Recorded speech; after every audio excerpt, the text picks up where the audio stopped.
یو هلک وی زما خور له وی چا طلاق ورکړی دی او وی د هغې په بدل کې ما د هغې خور کړې ده نو اوس ما پسې زما مور زما خور انخطې ده چې تم خپله ښځه طلاقه که یو خبره مې غور سره وورئ زمونږ په معاشره کې دا طلاق ډېر زیات عام شوی دی او دا داسې شیز دی چې په دې الله او د هغه پیغمبر ډېر زیات خفه کیږي مونږ دومره ظالمان شوي یو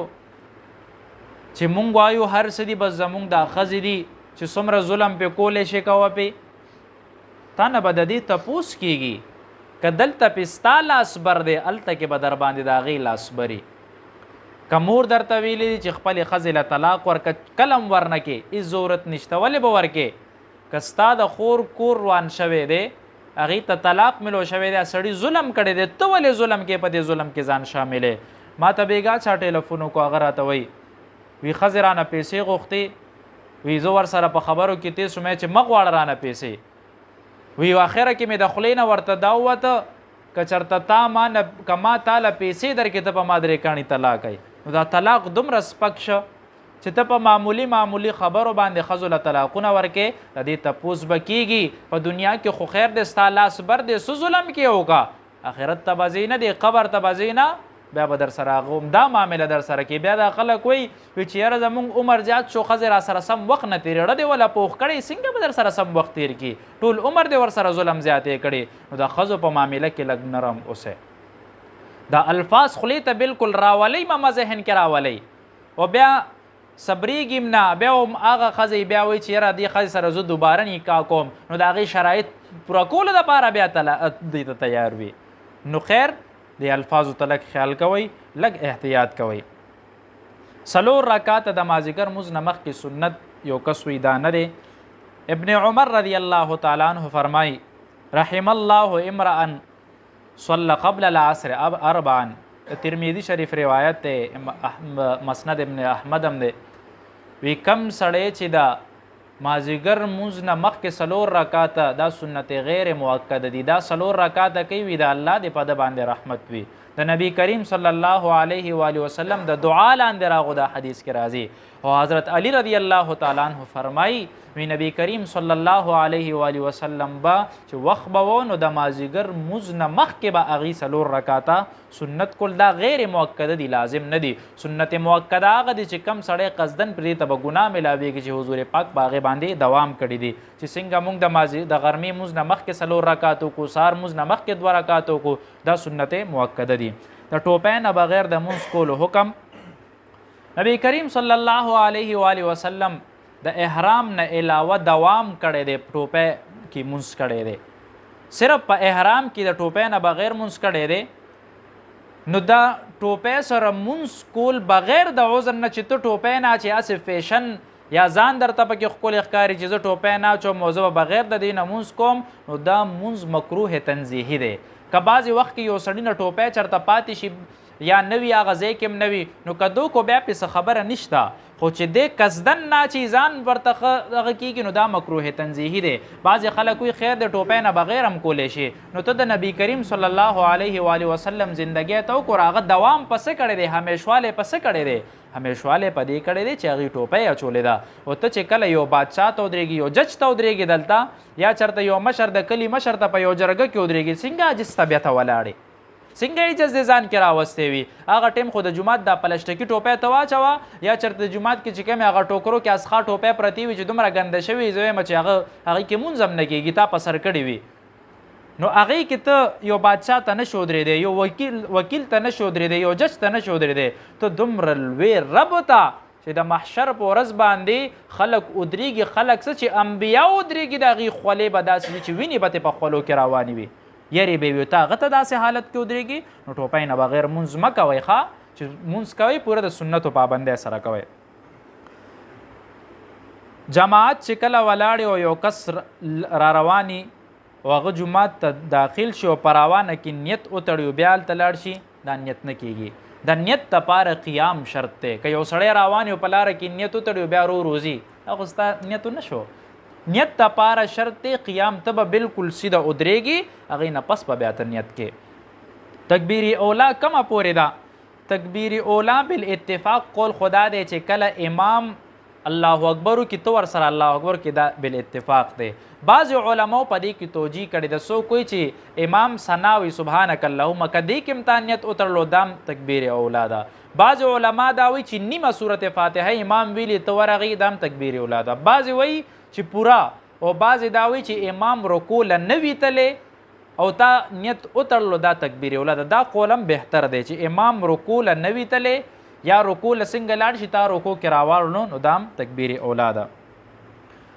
الک سره اغلام بازه څه سزا ده چې کله چا څه الک سره بدعملیو کا نو د دې سزا چې د نو هغه وخت کې چې کم قانون وي نو هغې به دا کوي. خو د اکس دپاره پکار ده دواړو کسانو دپاره چې دی پاکې کپړې واچي غسل دی وکړي 2 رکعاته صلات توبه دی وکړي چې آینده به زه داسې فعل نه کوم. د دې ډېر سخت وعید دی سخت عذاب دی نو د دې شیزونو نه ځان ساتل پکار دی. د هونډې د صرافانو کاروبار چې یو ملک نه بل ملک ته پیسې منتقل کوي څه شرایطو سره ټیک دی. شرایط دا دي چې په مارکیټ کې کم ریټ چلی دی په هغه ریټ باندې دا پیسې منتقل کی. مثلا یو کس په سعودي کې ناست هلته ریالونه پاکستان ته خپل کسان لراستئ نو چې کم ریټ په مارکیټ کې شروع وي هغه ریټ نه ښکته نه پورته هم هغه ریټ سره کولی شي. دویم شرط دا دی چې په کرنسۍ باندې به قبضه کوي چې یو سړی بل له پیسې ورکوي هلته ریالونه یا ډالرې ورکړي هغه به پرې قبضه کوي د بل سړی به دلته په دې مال باندې قبضه کوي. دریم شرط دا دی چې قانونا اجازت وي چې دا پیلني 2 شرایطه کم شرط یو خدا چې هغه هلته پیسې ورکړي قبضه پې وکړي دویم ریټ کې څه کمې زیاتې نه راغلي. دا شرایط که نوي پوره نو بیا دا پیسې استول لاستول ګناه ده حرام دي. خو که دا دریم شرط په دې کې نه وي نو قانونا خو جرم دی خو پیسې استول حلال دي پیسې بیا ټیک دی.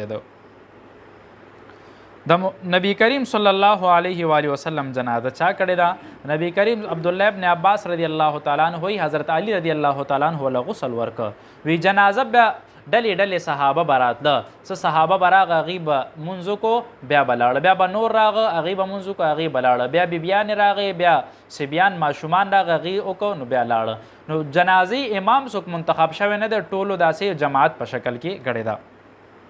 مسجد دم ځای ورکړی دی هغې باندې اوس کور جوړوم نه نشي جوړولی چې کم ځای مسجد له وقف شوی وي د مسجد دی. ها که داسې وي ستا د کور په منځ کې راځي او ته وایې چې د دې نه بهتره ځمکه روډ ته چې خلکو ته اساني هغه ځای ورکوم هلته به مسجد جوړوم نو بیا ته د دې تعمیر کولی شي خو هغه ځای له به ته د دې په بدل کې ځمکه ورکې چې کومه بهتره ځمکه وي. ګیره کټ کول شریعت کې خو د دې ګوره ګیرې کټ کولو باندې پابندي ده د هر یو پیغمبر سنت دی او دا داسې یو سنت دی چې په دې باندې دوام پکار دی. ابوالقاسم دا محمود الحسن صاحب وی شیخ الهند رحمه الله دی فرمای وی کم سړی چې کله ګیره کټ کې وخورئ او دې په شیشه کې ځان ته وګوري چې یاره زه خو ډېر زیات ښکلی ښکارم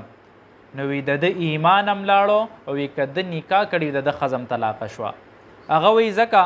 وی چې ټولو کې ښایسته صورت د نبی کریم صلی الله علیه و آله وسلم او کم سړی چې د نبی کریم صلی الله علیه و آله وسلم مخالف عمل شروع کی نو مطلب دا چې د هغه شکل ښکلی نه نو دی د ایمان نه خارج شو چې د ایمان نه خارج شو نو د ده ښځه په ده باندې طلاقه شوه. دلته یو ملګری دی اوس هم ناست دی هغه وایي انټرویو له لاړم دلته صدر ته لاړو انټرویو له زمونږ د مسلمان ذهن دا جوړی د انګریز نه وی انټرویو مې صحیح ورکا وی زما سی وی هر څه وکته وی مکمل چې څنګه وی ما په لویلې ځایونو کې کار کړی دی وی زما یې چې وکته یاره تاله خو کار درځي ته خو د منیجر لایقې تاله منیجری پوسټ درکو وی چې هر څه خبره څنګه وشوه نو هغه هلک الحمدلله دلته درس ته راځي نو الله د هغه شکل کې یو بدلاو راوستی دی